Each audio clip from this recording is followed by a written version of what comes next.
दिवसभरातल्या वेगवान बातम्या बघूयात। काँग्रेस आणि राष्ट्रवादी काँग्रेस पक्षाच्या नेत्यांची दिल्लीतली बैठक उद्या होणार आहे। विशेष म्हणजे या बैठकीला शरद पवार आणि सोनिया गांधी उपस्थित राहणार नाहीत। शिवसेनेसोबत किमान समान कार्यक्रमावर झालेल्या चर्चेवर उद्या शिक्कामोर्तब होण्याची शक्यता आहे। त्यामुळे पुढच्या 2-3 दिवसांमध्ये सत्ता स्थापनेचा तिढा सुटेल अशी सूत्रांची माहिती आहे। उद्या संध्याकाळी 5 वाजता नवी दिल्लीत ही बैठक पार पडेल। नवी दिल्लीमध्ये संजय राऊतांनी सलग दुसऱ्या दिवशी पवारांची भेट घेतली। शरद पवार संजय राऊत यांच्यात पुन्हा एकदा पाऊण तास चर्चा झाली। सध्या राजकीय स्थितीवर शिवसेना पक्षप्रमुख उद्धव ठाकरे सगळ्या आमदारांशी चर्चा करणार आहेत। शुक्रवारी मातोश्रीवर शिवसेनेची महत्त्वाची बैठक होणार आहे। महाराष्ट्रामध्ये सत्ता कारणामुळे राजकीय संभ्रमावस्था निर्माण झाली आहे। त्यामुळे आमदारांच्या मतदारसंघात कार्यकर्त्यांमध्येही संभ्रम निर्माण झालाय। यावर चर्चा करण्याकरता मातोश्रीवर शिवसेनेचे सगळे आमदार आणि उद्धव ठाकरे यांच्यात थेट संवाद होणार आहे। सत्ता स्थापनेचा पेच अजूनही कायम आहे। मात्र येणाऱ्या काळात शिवसेनाच स्थिर सरकार बनवेल असा दावा संजय राऊतांनी केलाय। ते आज आयोजित केलेल्या पत्रकार परिषदेमध्ये बोलत होते। यावेळी त्यांनी भाजपवर विखारी हल्ला केला। ही भाजपच्या अंताची सुरुवात असून भाजपने आपला सगळ्यात मोठा मित्र गमावलाय असं राऊत म्हणाले। तर शरद पवारांना समजून घ्यायला 100 जन्म घ्यावे लागतील असं खोचक वक्तव्य राऊतांनी केलं। काँग्रेसच्या हंगामी अध्यक्ष सोनिया गांधी यांच्या निवासस्थानी बैठक झाली। राज्यातील राजकीय परिस्थितीवर चर्चा करण्याकरता ही बैठक आयोजित करण्यात आली होती। बैठकीला अहमद पटेल, ए.के. अँटोनी, वेणुगोपाल आदी नेते उपस्थित होते। शिफारसीशिवाय भारतरत्न देता येतं अशी केंद्र सरकारनं संसदेत माहिती दिली। गोपाळ शेट्टींनी या संदर्भातील प्रश्न संसदेत विचारला होता। त्यावर केंद्र सरकारनं उत्तर दिलंय। सावरकरांना भारतरत्न देण्याविषयी केंद्र सरकार सकारात्मक आहे। मात्र आतापर्यंत या संदर्भात एकही प्रस्ताव आला नसल्याचं गृह मंत्रालयानं स्पष्ट केलं।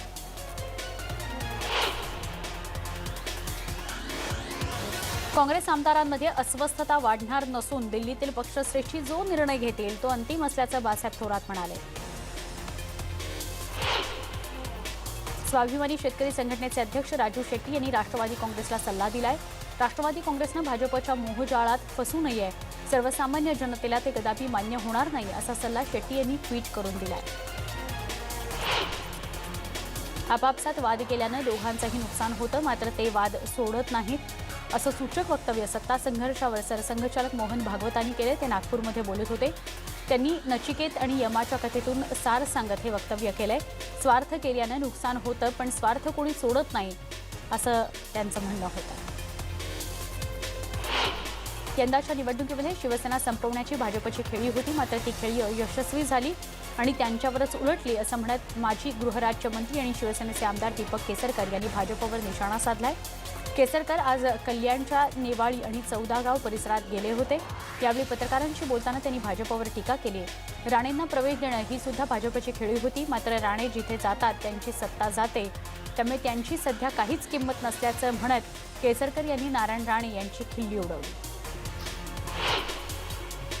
नाशिक महापालिकेची महासभा तहकूब करण्यात आली आहे। खास महासभेसाठी सहलीला गेलेल्या महापौर रंजना भानसी या सभागृहात दाखल होत्या। मात्र भाजपचे 4 आणि राष्ट्रवादी काँग्रेसचे 1 तर काँग्रेसच्या 2 अशा फक्त 7 सदस्यांची सभागृहात उपस्थिती असल्यानं गणसंख्येअभावी महासभा तहकूब करण्याची नामुष्की महापौरांवर आली। सर्वपक्ष नगरसेवक सहलीला गेल्यानं सभागृह ओस पडलं होतं। नाशिकमध्ये महापौर आणि उपमहापौर निवडणुकीच्या पार्श्वभूमीवर भाजप आणि मनसे असं नवं समीकरण चर्चेत आलंय। आज मनसे कार्यालयात भाजप आणि मनसे नेत्यांची बैठक पार पडली। नाशिक महापालिका महापौर निवडणुकीमध्ये मनसेच्या पाठिंब्यासाठी भाजपचे प्रयत्न सुरू आहेत। त्यामुळे आता नाशिकातील मनसेच्या 5 नगरसेवकांची भूमिका महत्त्वाची असणार आहे। कोल्हापूर महानगरपालिकेच्या 49व्या महापौरपदी राष्ट्रवादी काँग्रेसच्या सुरमंजिरी लाटकर यांची निवड करण्यात आली आहे। सुरमंजिरी लाटकर यांना 43 तर विरोधी भाजप आणि ताराराणी आघाडीच्या उमेदवार भाग्यश्री शेटके यांना 32 मतं मिळाली आहेत। सुरमंजिरी लाटकर यांनी 9 मतांनी भाग्यश्री शेटके यांचा पराभव केला। या महापौर निवडणुकीवेळेस शिवसेनेचे 4ही नगरसेवक गैरहजर होते। उल्हासनगरच्या महापौर पदासाठी होणाऱ्या निवडणुकीमध्ये भाजपची वाट खडतर होणार आहे। या पदासाठी भाजप आणि शिवसेनेनं आपले स्वतंत्र अर्ज दाखल केले। त्यामुळे आता 22 तारखेला होणाऱ्या महापौर पदाच्या निवडणुकीत भाजप आणि शिवसेना अशी सरळ लढत होण्याची शक्यता आहे। महापौर पदासाठी 3 तर उपमहापौर पदासाठी 4 अर्ज दाखल करण्यात आले। औरंगाबाद महानगरपालिकेच्या आयुक्तांच्या खुर्चीला नगरसेवकांनी चक्क हार अर्पण केला। पालिका आयुक्त निपुण विनायक गेल्या अनेक दिवसांपासून महापालिकेमध्ये येत नाहीयेत। त्यांच्या अनुपस्थितीमुळे अनेक महत्त्वाची कामं रखडली आहेत। आज सर्वसाधारण सभेच्या वेळी आयुक्त हजर राहिले नाहीत, त्यामुळे सर्वपक्षीय नगरसेवकांनी त्यांच्या रिकाम्या खुर्चीलाच हार अर्पण केला। मराठा आरक्षणाबाबत आज सुप्रीम कोर्टात सुनावणी झाली। ही सुनावणी जानेवारीपर्यंत तहकूब करण्यात आली आहे। आता 22 जानेवारीला सुनावणी होणार आहे। पूर्वलक्षी प्रभावानं आरक्षण देण्याचं आव्हान देण्यात आलंय।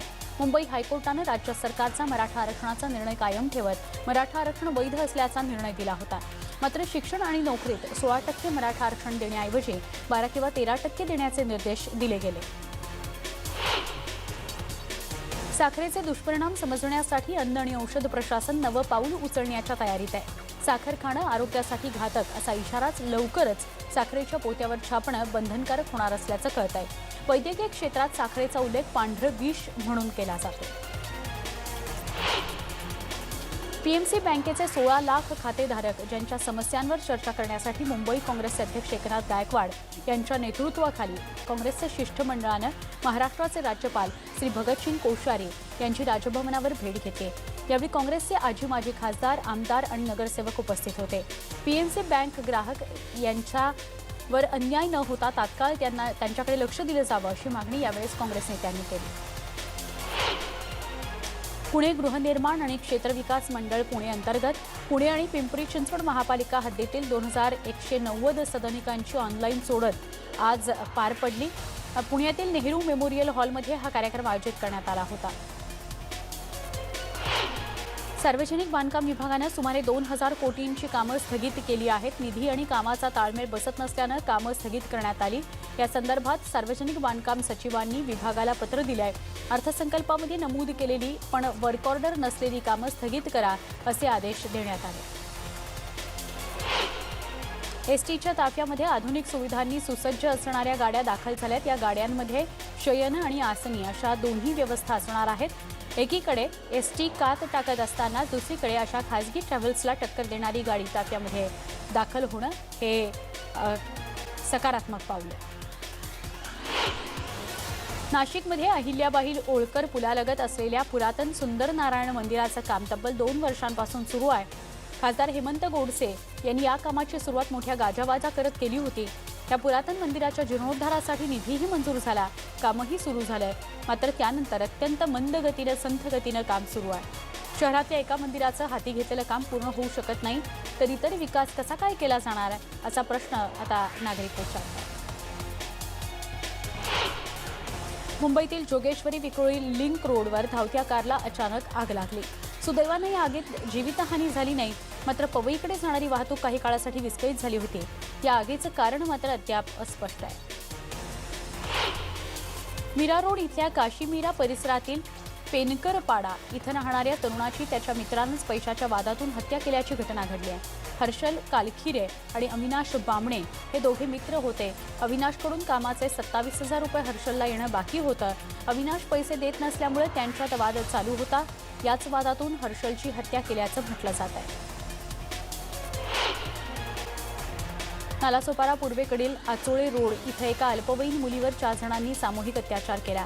या प्रकरणी तुळींज पोलिसांनी तक्रार दाखल करून कैलास आणि रोहित या आरोपींना अटक केली आहे, तर एका अल्पवयीन मुलाला ताब्यात घेण्यात आलं आहे। नागपूरच्या इमामवाडा परिसरातील राजा बाक्षा या रोडवर एका तरुणाची हत्या झाली आहे। विजय खंडाईत असं या मृत तरुणाचं नाव आहे। विजय आणि त्याचा मित्र यशवंत हे दोघेही कारनं राजा बाक्षा या वस्तीतून जात होते। यावेळी हनुमान मंदिराजवळ या दोघांना काही युवकांनी रोखलं। विजयसोबत त्यांचा वाद झाला।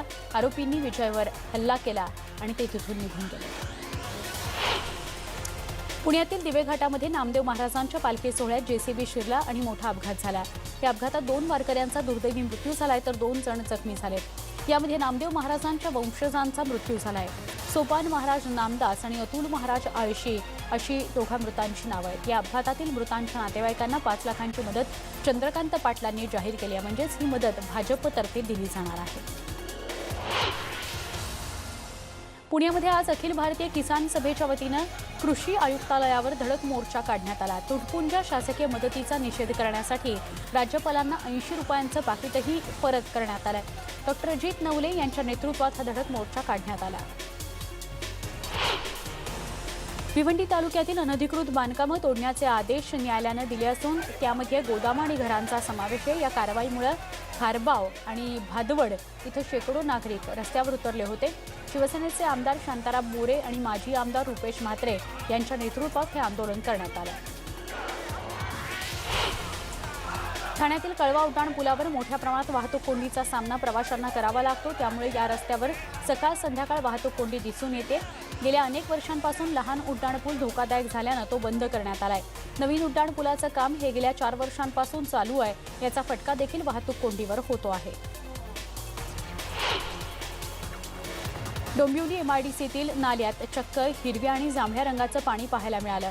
एकीकडे या पाण्यामुळे नागरिकांना त्रास होत असताना मुक्या जनावरांवरही हेच केमिकलयुक्त पाणी पिण्याची वेळ आली आहे। मात्र एक भंगारवाला याच परिसरातल्या नाल्यात गोण्या धुवत असल्याचा जावईशोध प्रदूषण नियंत्रण मंडळ आणि कंपन्यांची संघटना असलेल्या कामा या संघटनेला लावलाय आणि त्याच्यामुळे हे पाणी नाल्यामध्ये अशा रंगाचं दिसतं असा या दोघांचाही म्हणणं आहे। मुंबईमध्ये थंडीची चाहूल लागली आहे तर वर्षातल्या सगळ्यात कमी तापमानाची नोंद आज करण्यात आली आहे। आज मुंबईचं तापमान 21.4 अंश सेल्सिअस इतकं नोंदवलं गेलंय तर पुढच्या तापमानामध्ये अधिक घट होईल असा अंदाज व्यक्त केला जातोय। मुंबई पाठोपाठ जळगावचं तापमान 13.6 अंश आणि नाशिकचं तापमान 13.8 अंश सेल्सिअस नोंदवलं गेलंय।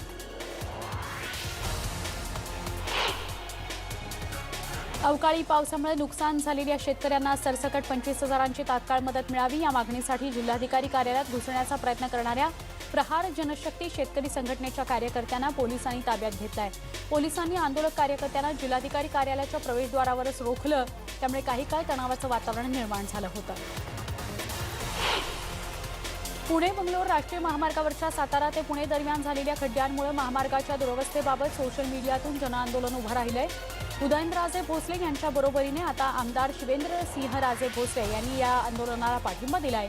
येत्या 15 दिवसात रस्त्यांची कामं पूर्ण न झाल्यास आंदोलनाचा इशारा देण्यात आला। नांदेड महानगरपालिकेतील सफाई कर्मचाऱ्यांनी पुकारलेलं कामबंद आंदोलन मागे घेण्यात आलंय। प्रलंबित मागण्यांसाठी सफाई कामगारांनी आजपासून कामबंद आंदोलन सुरू केलं होतं तर महापौर दीक्षा धबाले यांनी मध्यस्थी केल्यानंतर त्यांनी आंदोलन मागे घेतलं। चंद्रपूर शहरातल्या रामाळा या उद्यानात पुतळ्यांची पडझड झाली आहे। उद्यानातील खेळण्याचं साहित्यही मोडकळीस आलंय। शहरातल्या नागरिकांच्या विसाव्याचं मनोरंजनाचं केंद्र हे अक्षरशः दुरावस्थेत आहे। महाराष्ट्र प्रदूषण नियंत्रण मंडळाचा यंदाचा प्रदूषण अहवाल जाहीर झाला। या अहवालामध्ये चंद्रपूर आणि मुंबई विभाग सर्वाधिक प्रदूषित असल्याची धक्कादायक बाब समोर आली आहे। यावर्षीचे 65% नमुने हे चांगल्या श्रेणीत तर 35% नमुने हे धोकादायक श्रेणीत आले आहेत। या अहवालामध्ये चंद्रपूर, सायन, वांद्रे, डोंबिवली ही शहरं अतिप्रदूषित असल्याचं स्पष्ट झालं।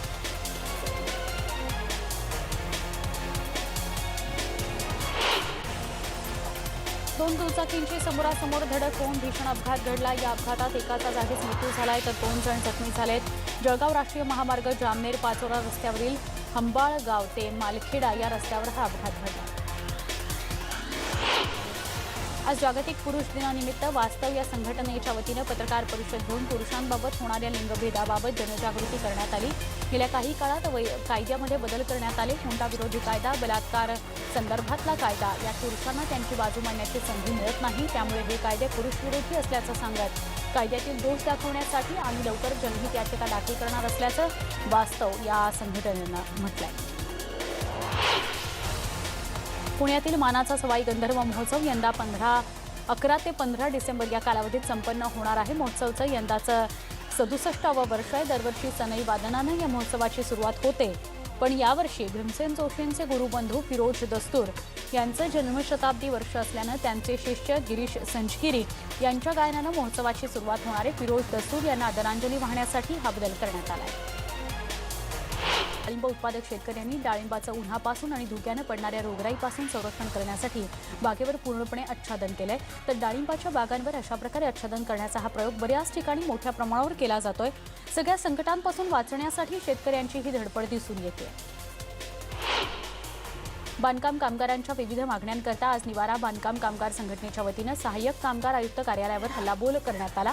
अधिकाऱ्यांना घेराव घालत कार्यालयाबाहेर जोरदार निदर्शनं करत बांधकाम कामगारांच्या हक्काच्या शासकीय सुविधा देण्याची मागणी यावेळी लावून धरण्यात आली। धुळे जिल्ह्यामध्ये ओला दुष्काळ जाहीर करून शेतकऱ्यांना त्वरित मदत करावी या मागणीसाठी धुळे जिल्ह्यात प्रहार संघटनेच्या वतीनं रास्ता रोको आंदोलन करण्यात आलं। यावेळी प्रहार संघटनेच्या कार्यकर्त्यांसह शेतकऱ्यांनी आंदोलनात सहभाग घेतला, जोरदार निदर्शनं केली। सरकारनं ओला दुष्काळ जाहीर करून तात्काळ पीक विम्यासह दुष्काळ निधीची मदत शेतकऱ्यांना मिळवून द्यावी अशी मागणी यावेळी प्रहार संघटनेनं केली। अमरावती शहरातील रमाबाई आंबेडकर नगरामध्ये गेल्या कित्येक वर्षांपासून अवैध दारू विक्री होतीये। आता त्या दारू विक्रीचं प्रमाण मोठ्या प्रमाणात वाढत चालल्यानं स्थानिक नागरिकांना त्याचा त्रास होतोय। याच्या विरोधात महिला आणि नागरिकांनी एकत्र येत अमरावती पोलीस आयुक्त कार्यालयामध्ये जाऊन निवेदन दिलं, तर पोलिसांच्या आशीर्वादानंच हे अवैध धंदे सुरू असल्याचा आरोपही गावकऱ्यांनी केला। रायगड पोलीस आयोजित बालदिन सप्ताहानिमित्तानं किशोर आणि तरुण वयातील मुलामुलींचं सुरक्षा कवच अभियान अलिबागमध्ये राबवण्यात आलं। किशोरवयीन मुलींची सुरक्षितता, तरुणांमध्ये वाढत चाललेली व्यसनाधीनता, ऑनलाईन गेमिंगची सवय या सगळ्याबाबत पालक आणि मुलांमध्ये जागृती करण्यात आली।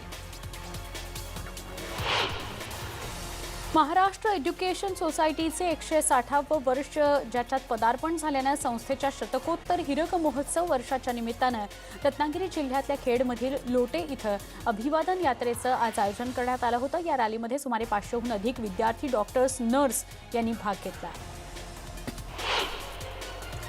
अंबरनाथ नगरपालिकेचा स्वच्छ सर्वेक्षणात राज्यात प्रथम क्रमांक आलाय, पण शहर स्वच्छ ठेवण्यात नगरपालिका अपयशी ठरताना पाहायला मिळते। पालिकेचे मुख्याधिकारी आणि आरोग्य विभागाचे अधिकारी याला जबाबदार असल्याचं नागरिकांचं म्हणणं आहे। भंगार माफियांवर लवकरात लवकर कारवाई करावी अशी मागणीही त्यांच्याकडून जोर धरली। नांदेडमध्ये सुरू असलेल्या राज्य हौशी मराठी नाट्य स्पर्धेला चांगला प्रतिसाद मिळतोय। राज्य शासनाच्या सांस्कृतिक कार्य संचालनालयातर्फे या स्पर्धेचं आयोजन करण्यात आलंय। नवोदित नाट्य कलावंत या स्पर्धेत मोठ्या संख्येनं सहभागी झालेत। येत्या 30 तारखेपर्यंत ही स्पर्धा चालणार आहे। भारताच्या दबाव